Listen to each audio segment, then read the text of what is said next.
चरक संहिता के अध्ययन हेतु आप सबका स्वागत है। चरक संहिता के अंतर्गत आयुर्वेद के सभी विषय लगभग लिए गए हैं और इसीलिए आयुर्वेद के चिकित्सकों के लिए चरक संहिता का अध्ययन करना अति आवश्यक है। लेकिन इस शास्त्र के अंतर केवल मात्र चिकित्सा को ही नहीं लिया गया है, बल्कि यह आयु का शास्त्र है। इसीलिए आयु संबंधी इसमें अनेक विषय लिए गए। इसी में जीवन संबंधी अनेक विषय हैं, योग और अनेक दार्शनिक मतलब आस्तिक और नास्तिक सभी प्रकार के दर्शनों का इसमें समावेश है। और व्यक्ति की दिनचर्या, ऋतुचर्या और उसके अनुसार आहार विहार किस तरह से होना चाहिए, यह सभी इस संहिता के अंतर्गत बताया गया है। यह चरक संहिता हम यहाँ पर नियमित रूप से अध्ययन कर रहे हैं और इसके अंतर्गत अभी तक हमने सूत्र स्थान के प्रथम 14 अध्यायों का अध्ययन कर लिया है और आज हम अध्याय 15 जिसका नाम है उपकल्पनीय अध्याय का अध्ययन कर रहे हैं।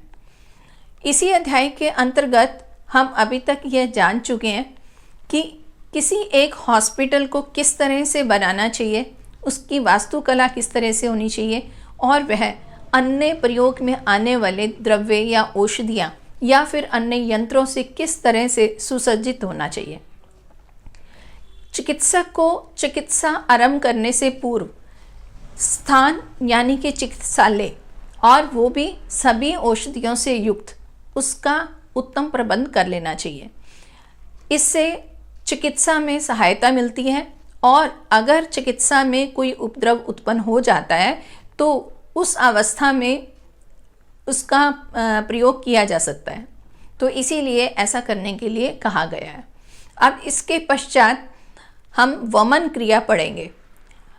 वमन पंचकर्म का एक भाग है या हम ऐसा कहें कि यह प्रथम कर्म है और इससे पूर्व स्नेहन और स्वेदन कर्म किए जाते हैं, जिनका हम अध्याय 13 और 14 में विस्तार से वर्णन जान चुके हैं। अब व्यक्ति को स्नेहन और स्वेदन करवाने के पश्चात वमन क्रिया करवाई जाती है। यह बहुत ही प्रैक्टिकल सब्जेक्ट है और हर आयुर्वेदिक चिकित्सक को इसका ज्ञान होना आवश्यक है। अब हम यही अध्याय और अध्याय के अंतर्गत वमन कर्म को पढ़ते हैं। पूर्व विधान, इसमें इस प्रकार गृह का निर्माण और गृह की सामग्रियों का संग्रह हो जाने के बाद जिस व्यक्ति को संशोधन करवाना होता है उसका स्नेहन और स्वेदन कर ले। यानी अभी जिसका हमने वमन करवाना है उस व्यक्ति का स्नेहन और स्वेदन होना चाहिए और फिर हमारे पास बाकी अरेंजमेंट्स भी होने चाहिए। स्नेहन और स्वेदन करते समय यदि रोगी को शारीरिक और मानसिक कोई तीव्र रोग सहसा आ जाए तो पहले उसी रोग को शांत करने का प्रयास करना चाहिए। जब यह तीव्र रोग शांत हो जाए तो कितने दिन में चिकित्सा करने से रोग उत्पन्न हुआ है उतने ही समय तक वह रोग पुनः ना आ जाए, इसलिए उसी के अनुकूल चिकित्सा आदि आरंभ करनी चाहिए। इसका भाव ये हुआ कि जब हम पंचकर्म करते हैं उससे पहले जो स्नेहन स्वेदन क्रिया करवाई जाती है, स्नेहन स्वेदन के पश्चात बहुत बारी कुछ उपद्रव उत्पन्न हो जाते हैं और फिर उन उपद्रवों की हमें चिकित्सा करनी पड़ती है। यहाँ पर ऐसा कहा गया कि अगर स्नेहन स्वेदन के पश्चात कोई अन्य रोग यानी यही कोई उपद्रव उत्पन्न हो गया है तो उसकी पहले चिकित्सा करनी चाहिए और चिकित्सा करने के पश्चात जब वह पूर्णतः ठीक हो गया तो जितने दिन में वह ठीक हुआ उतना ही समय और हमें मतलब इंतज़ार करना चाहिए ताकि वह जो रोग उत्पन्न हुआ था, जो उपद्रव हुआ था, वो पूरी तरह से ठीक हो जाए और फिर उसके दोबारा होने की शंका ना रहे। तो ऐसा जानकर फिर हमें वमन क्रिया के लिए आगे जो है वो कोशिश करनी चाहिए।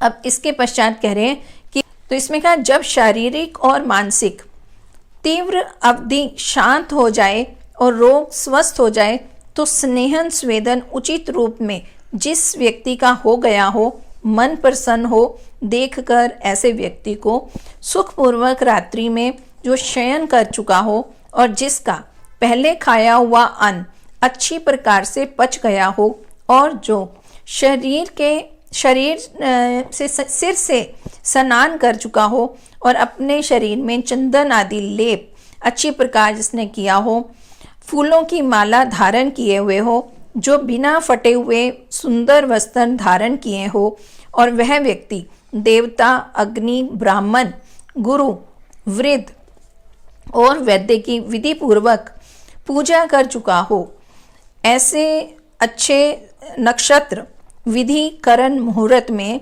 ब्राह्मणों द्वारा स्वस्ति वाचन कराकर मंत्रों में अभिमंत्रित मधु, मुलट्ठी, सेंधा नमक, राव आदि से युक्त और मदन फल क्वाथ की मात्रा को पिलावें। ऐसा चिकित्सकों को कहा गया कि अगर हमें वमन करवाना है तो रोगी का पहले उसका शारीरिक और मानसिक दोनों तरह से अवलोकन करके फिर हमें ये काम करवाना है। और आरंभ करने से पूर्व हमें ये देख लेना चाहिए कि व्यक्ति पूरी तरह से स्वच्छ हो, मतलब उसने स्नान लिया हो, स्वच्छ वस्त्र पहने हो और सबसे ज़्यादा ज़रूरी कि वह अपने इष्ट देवता या परमात्मा का भी उसने मंगल चरण किया हो, मतलब कि वैसा स्तुति करके ही ये कार्य करवाना चाहिए। और फिर इसके साथ ऐसा भी कहा कि सिर से भी नहाया होना चाहिए, मतलब कि पूरी तरह से उसको अच्छे से स्नान करने के पश्चात यह कर्म करवाना चाहिए। और फिर ऐसा कहा कि बड़ों का आशीर्वाद लेकर भी यह कार्य होना चाहिए। तो यहाँ पर ये सभी मांगलिक कार्य जो भी कर सकते हैं, तो इसमें फूलों का माला और वस्त्रों का बारे में और इस सभी तरह से यह निर्देश दिए गए। और इसके अलावा ऐसा भी कहा गया कि जो वमन क्रिया है ये सुबह करवानी होती है और उससे पहले यह भी देख लेना चाहिए कि रात्रि में जो व्यक्ति ने खाना खाया था वो पच गया और फिर पचने के बाद उसका पूरी तरह से मतलब पच भी गया हो और फिर उसका खाने की मतलब पूरी तरह से खाना पचा होना चाहिए। तो इस तरह से ये स्थिति अगर है और फिर उसमें नक्षत्रों के बारे में भी कहा। नक्षत्र के बारे में अगर हम ऐसा माने कि नक्षत्र, तिथि, करण, मुहूर्त, मतलब एक अच्छे समय के अंतर्गत ये कार्य करवाना चाहिए। और मुलट्ठी, मधु, सेंधा नमक और राव, इन सभी से मदन फल कषाय की मात्रा को पिलाएं। वमन द्रव्य विधि पूर्वक पिला देने के बाद एक मुहूर्त तक प्रतीक्षा करें। जब हम मदन फल से बनाया हुआ कषाय या मदन फल का चूर्ण हम रोगी को पिलाते हैं तो उसके एकदम वमन क्रिया नहीं होती, बल्कि हमें कुछ समय इंतज़ार करना होता है। तो यह समय लगभग एक मुहूर्त के बारे में कहा गया है। और फिर जब उसके सिर पर या शरीर में पसीना आने लगे, तो जब इसका क्रिया आरंभ होगी तो सिर पर और शरीर पर पहले पसीना आएगा और फिर ऐसा समझना चाहिए, मतलब पसीने आने से ये समझना चाहिए कि दोष अब पिघल रहा है। और जब शरीर में रोमांच होने लगे मतलब कि जो रोम क्षेत्र है वो रोम जो है वो खड़े हो जाए और मतलब कि उसको इसमें रोम हर्ष हो जाए, तो ऐसा रोमांच होने लगे तो वह अपने स्थान से दोष चल दिया है, यह जानना चाहिए। और फिर जब उसके उदर में आद्यमान हो जाए, मतलब ऐसा लगे कि पेट फूल सा गया है, तो समझे कि दोष उसके अंदर आ गए हैं। और जब जी मचलाने लगे और मुख से जल निकलने लगे तो समझे कि दोष उधर मुख हो गया है। और उस व्यक्ति को जानू समान ऊंचा और विस्तृत चौकी आदि पर सुंदर तोषक आदि बिस्तरा चादर बिछा दे और बड़ी तकिया या छोटी छोटी तकियाएं उस पर लगा दें। तो अब तब उस पर बैठने के लिए रोगी को कहना है।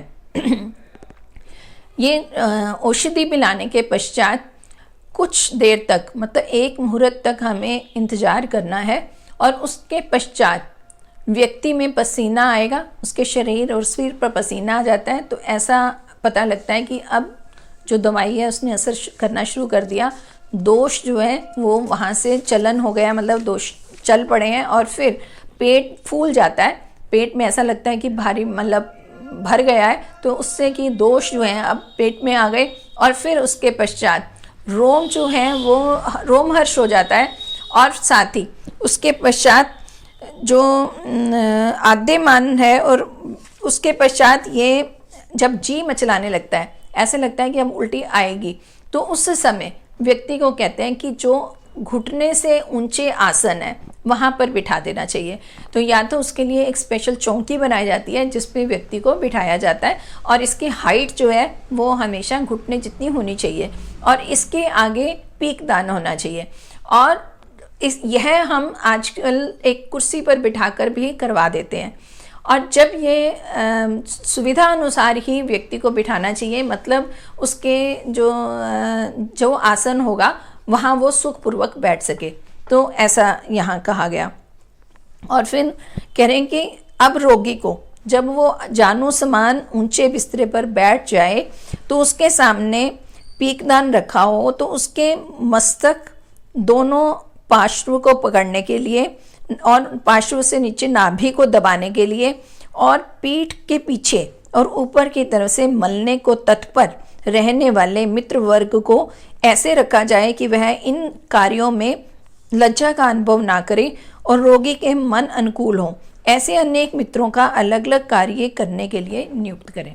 तो इसलिए ऐसा कहा गया कि जब व्यक्ति को वमन होने वाला है, लक्षण दिख रहे हैं, उस समय उसके साथ उसके मित्रगण, यानी कि हम उसको परिचारक बोल सकते हैं, सहायता करने के लिए वहाँ परिचारक होने चाहिए। और वे परिचारक भी ऐसे हों कि वमन क्रिया के दौरान उनको कोई लज्जा ना आए। तो लज्जा का विषय हम ऐसा ले सकते हैं कि अगर जो व्यक्ति वहाँ हैं उनसे व्यक्ति जो हमारा रोगी है उसको किसी तरह की लज्जा ना आए, या हम ऐसा कहें कि उनके प्रति उसकी भावना जो है वो ठीक होनी चाहिए। ये लज्जा का मतलब हम इस तरह से भी ले सकते हैं कि अगर हम पुरुष का करवा रहे हैं तो उनके सहायक भी पुरुष होने चाहिए, तो उसमें लज्जा का भाव कम रहेगा। इसी तरह से स्त्रियों लिए अगर हम वमन क्रिया करवा रहे हैं तो उसमें भी स्त्रियां ही अगर परिचारक रहें तो ये लज्जा भाव कम रहेगा। और इसके साथ ही जो परिचारक हैं या जिनको यहाँ मित्रगण कहा गया, जो सहायता करने वाले हैं, उनको भी वहाँ जो वमन कर्म होने वाला है उससे किसी तरह का भी उसको घृणा ना हो, बल्कि वह उस कार्य को सही तरीके से करवा पाए। यहाँ ऐसा कहने का भाव लिया गया है।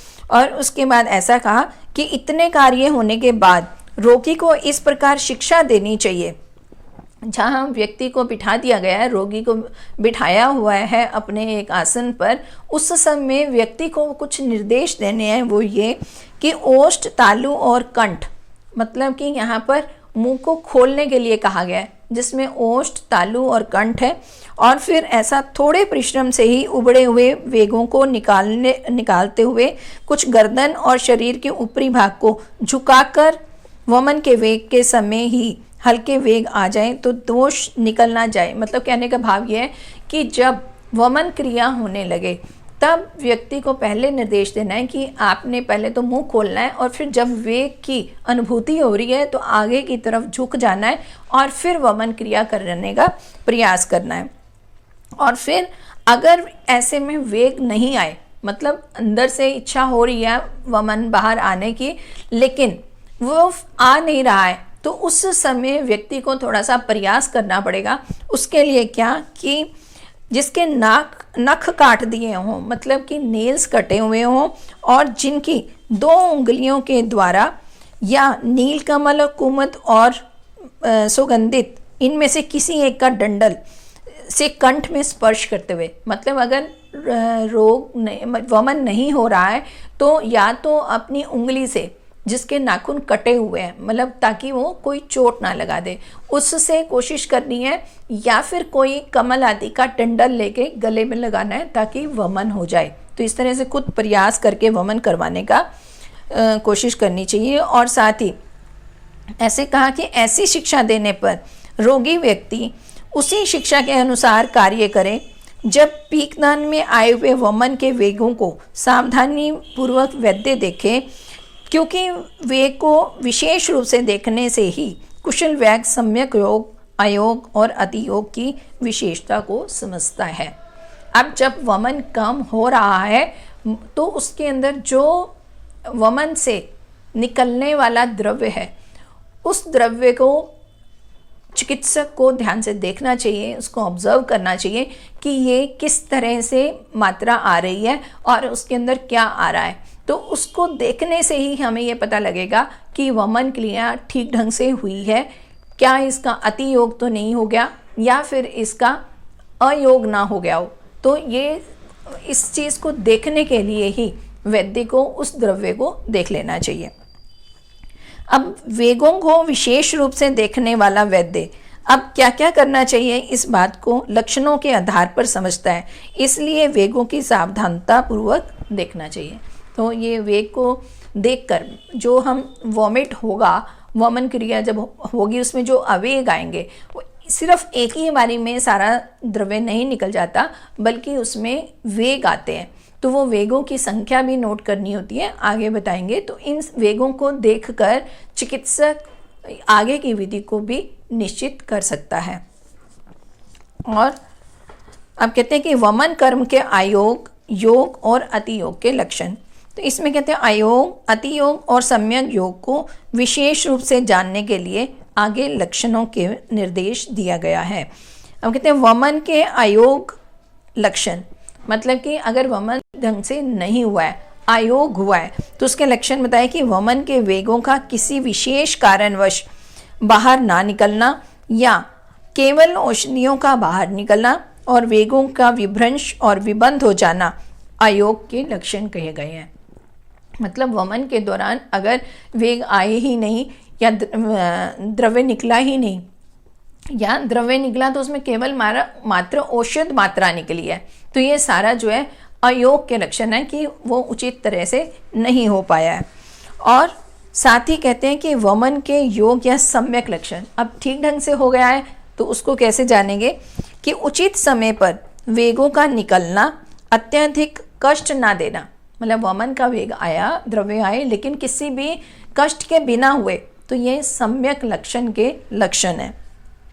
और अब इसमें क्रम भी देखना है कि उसमें द्रव्य जो निकल रहे हैं उसमें क्या क्या होगा। तो कहते हैं कि क्रम से कफ, पित्त और वायु का निकलना और स्वयं वेग का बंद हो जाना, यह सम्यक योग के लक्षण है। ये बहुत ही आवश्यक है, क्योंकि जब वमन करवाया जाता है तो यह विशेषता कफ दोष के लिए करवाया जाता है। हम यहाँ पर आमाशय शुद्धि कर रहे हैं और कफ आमाशय का, जो आमाशय कफ का स्थान है, तो जब वमन क्रिया करवाई जाएगी तो सबसे पहले कफ आएगा और फिर उसके पश्चात पित्त और फिर अंत में वायु। अगर कफ, पित्त और वायु का क्रम रहता है तो इसका मतलब कि वमन जो है वो सम्यक रूप में हुआ है, उचित मात्रा में हुआ है। और फिर वेग भी स्वयं खत्म हो जाना चाहिए। कुछ निश्चित वेग आने के पश्चात जब वायु का निहरण होगा तो उस समय यह स्वतः बंद हो गया, तो इसका मतलब यह सम्यक हुआ है। और दोष के प्रभावों की भिन्नता से, मतलब ये जो दोष के प्रभावों की अगर भिन्नता हो गई, उसमें तीक्ष्ण, मृदु और मध्य, ये 3 सम्यक योग के भेद हैं। तो कितनी मात्रा में ये लक्षण दिखाई दिए, उस हिसाब से हम सम्यक के भी 3 भाग कर सकते हैं। अब इसके पश्चात वमन के अति योग के लक्षण बताए गए कि अगर वमन अधिक हो जाए तो इसमें झागदार रक्त की चंद्रिकाएं निकलती हैं और यह अति योग का लक्षण है। अभी हमने बोला कि सम्यक में पहले कफ, फिर पित्त और फिर वायु आएगा, लेकिन इसी क्रम में वात के पश्चात अगर रक्त आ गया तो इसका मतलब वमन की अधिकता हो गई है। तब चिकित्सक को उसकी अधिकता का उपद्रव जो हुआ है उसको, उसकी चिकित्सा करनी पड़ेगी और व्यक्ति को ठीक करना होगा। और इसके पश्चात वमन क्रम के अति योग या अयोग से उपद्रव, अब जहाँ पर रक्त आ गया और उसमें कौन कौन से उपद्रव किस तरह हैं उस विषय में कह रहे हैं कि वमन औषध के अति योग या अयोग से निम्न उपद्रव उत्पन्न होते हैं, जैसे पेट का फूलना, गुदा में कैंची से कटने की समान पीड़ा। गुदा भाग पर पीड़ा होगी, और वो भी ऐसा कि कहते हैं कि कर्तनी जैसी वहाँ पर चुभन होगी। तो ये एक उपद्रव हुआ। और फिर मुख में लाला स्राव और हृदय ग्रह, मतलब कि हृदय में भी चक्कराहट सी महसूस होगी। अंगों का जकड़ जाना एवं शरीर में वेदना का अनुभव होना। अगर कार्य उचित नहीं होगा तो ये वेदना भी, और ये भी सारे शरीर में वेदना हो सकती है। और जीव रक्त का निकलना, मतलब कि फ्रेश ब्लड जो है वो निकल सकता है। और औषधियों का विभ्रंश हो जाना और शरीर का जकड़ जाना, बिना परिश्रम किए हुए ही व्यक्ति को थकावट महसूस होना, ये सभी जो है उपद्रव हैं। तो इनकी भी चिकित्सक को चिकित्सा करनी पड़ेगी। अब कहते हैं कि वमन कर्म के बाद धूम्रपान, सम्यक रूप से वमन हो गया है यह देखकर रोगी के हाथ, पैर और मुख को भली भांति धोकर और एक मुहूर्त मात्र आश्वासन देकर स्नेहिक या विरेचनिक उपशमनीय धूपों से एक धूम आवश्यकता अनुसार करवाएं, जिससे बाद में मतलब धूमपान करवाने के पश्चात जल से हाथ, पैर और मुख को धो देवें। वमन क्रिया करवाने के पश्चात धूमपान का निर्देश है। धूमपान हम पूर्व अध्यायों में भी जान चुके हैं।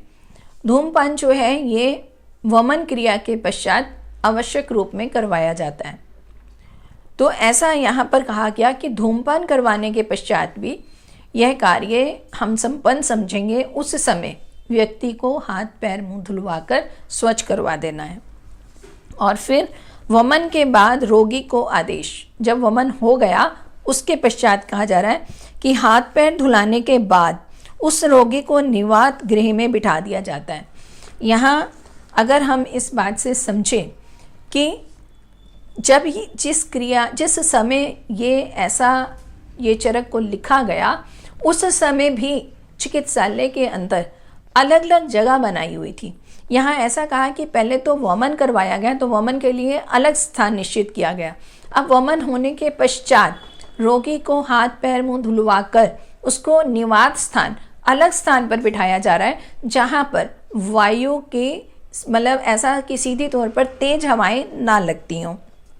और फिर उस व्यक्ति को कहना है कि हे सौम्य, जोर से नहीं बोलना है, मतलब कि जोर से बोलना, अधिक देर तक बैठे रहना। अब यहाँ पर कुछ निर्देश दिए जा रहे हैं कि वमन क्रिया हो चुकी है, उचित रूप से हो चुकी है, लेकिन रोगी को कुछ निर्देश मानने हैं। तो वो क्या क्या है कि ऊंचा नहीं बोलना और अधिक देर तक बैठना नहीं, अधिक समय तक खड़े नहीं रहना है और अधिक चलना, तो यानी कि विश्राम अवस्था में व्यक्ति को रहना चाहिए।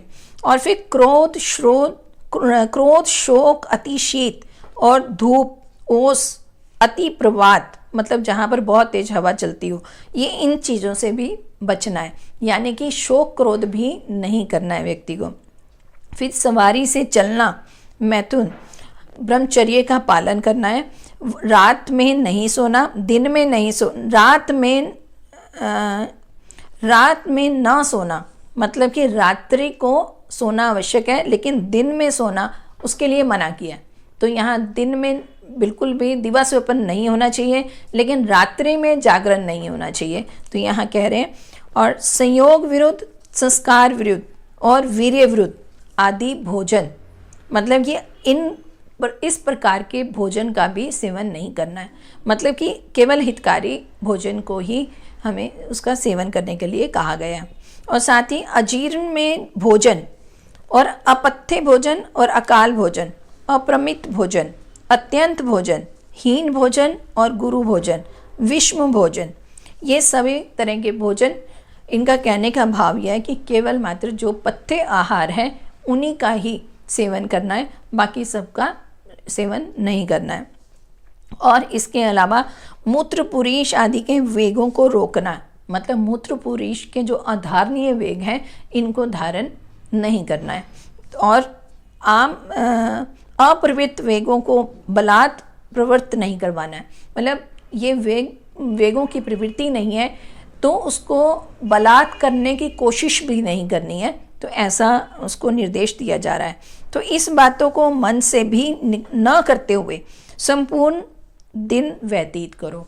तो व्यक्ति को ऐसा कहा गया कि इन चीज़ों का तो मना करना ही है, तो उसमें ऐसा कहा कि ये तो करना नहीं है, और ना करने के अलावा उसको और इसके ऊपर ज़्यादा उसका महत्व बताते हुए कह रहे हैं कि इसके बारे में सोचना भी नहीं है।